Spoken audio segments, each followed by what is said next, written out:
Rassure-toi que Satan est là pour nous pousser à vivre dans des conflits. Parce qu'il sait que si nous vivons dans des conflits, nous ne pourrons pas voir la gloire de Dieu. Voilà pourquoi le livre d'Hébreux chapitre 12 verset 14 nous dit de rechercher la paix avec tous, sans laquelle personne ne verra Dieu. Nous avons dit, Hébreux 12 14 nous dit, si nous continuons à vivre toujours en ennemi avec nos frères et sœurs, nous ne pourrons jamais voir la gloire de Dieu. Et s'agissant de voir la gloire de Dieu, nous avons dit, notre Dieu, on ne peut pas le voir physiquement comme ça. Mais on le voit au travers de ses actions, de sa manifestation, dans nos problèmes, dans nos prières. Mais combien de gens dans ce monde, ils prient tous les jours, ils jeûnent tous les jours, ils vont dans des retraites, ils se déplacent même, ils payent des hôtels. Combien de gens, ils font des offrandes, ils posent les autels pour que leur prière soit exaucée par l'Éternel. Mais jusque-là, rien n'est fait.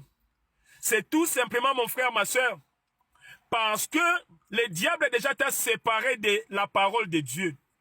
Le diable t'a enfermé dans les conflits. Regarde dans ton entourage, mon frère, ma soeur. Est-ce que tu ne vis pas en conflit quelque part avec quelqu'un? Est-ce que cette personne-là qui t'avait fait du mal, ça peut être ton mari, ça peut être ton épouse. Est-ce que tu es prêt à lui pardonner, malgré le mal qu'il avait fait? Ça peut être que ton père, ta mère, tes enfants. Ça peut être que tes frères et sœurs. Ça peut être que tes collègues au travail. Ça peut être que tes voisins du quartier. Est-ce que tu as vraiment pris le courage de pardonner à ces personnes-là, malgré le mal qu'ils t'ont fait? Et il se pourrait aussi que c'est toi-même qui sois à la base du conflit qui est en train de te ronger, du conflit qui règne entre toi et ton ennemi. Mais est-ce que tu as pris le courage de demander pardon à ton ennemi? Tu as pris le courage de t'humilier, de faire la paix avec ton ennemi?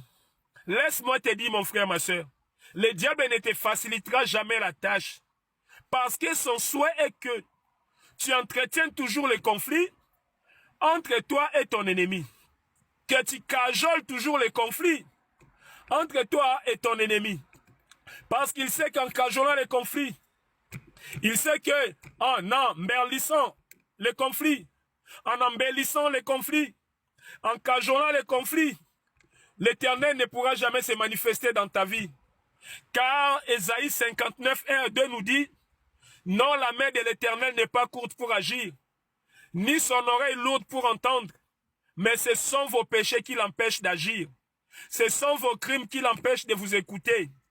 Oui, mon frère, ma soeur, s'agissant de notre message de ce soir, les crimes et les péchés dont parle le livre d'Ésaïe ne sont autres que les conflits que tu entretiens depuis un certain temps entre toi et ton frère, entre toi et ta mère.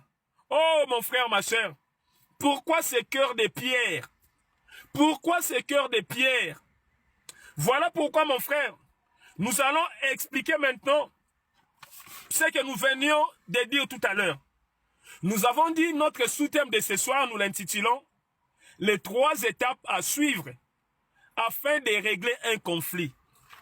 Mon frère, après avoir lu notre message, nous avons dit, la Bible nous dit ceci, je suis en train de paraphraser. Si ton frère à toi a péché contre toi, ce n'est même pas toi qui as péché contre ton frère. Mon frère, notre Dieu, il est tellement intelligent. Nous, on croit être malin, on croit être rusé, on croit être sage, mais on se trompe, mon frère, ma soeur. Notre Dieu est tellement intelligent. Notre Dieu, il est tellement malin. Il est tellement rusé plus que toi. Il connaît tes intentions. Il sait comment te récupérer. Regarde ce qu'il dit. Il dit au Matthieu 18, 15 à 17. Si ton frère a péché contre toi, je préfère le lire. Prends la Bible au livre de Matthieu 18, 15 à 17. Si ton frère a péché contre toi, va et reprends-le entre toi et lui seul.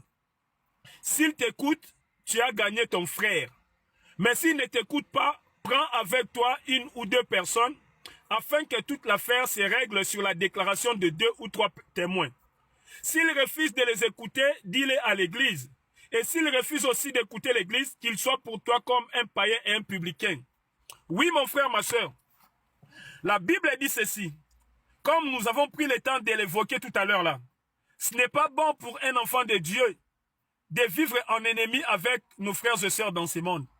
Ce n'est pas bon pour un enfant de Dieu de vivre en conflit avec des gens, même si c'est eux qui nous font du mal. Quel que soit le nombre de fois où ils se permettent de nous faire du mal, nous sommes appelés à vivre toujours en bon terme avec ces gens. Nous sommes appelés à vivre toujours en paix avec ces gens. Car un vrai enfant de Dieu ne peut jamais avoir ne serait-ce un ennemi dans sa vie. Peu importe là où tu es, nous vivons dans un monde où il y a même les réseaux sociaux qui sont là. Si tu ne peux pas atteindre ton ennemi là où il est, parce qu'il est dans un autre continent, tu peux les joindre par les téléphones, tu peux les joindre par les réseaux sociaux.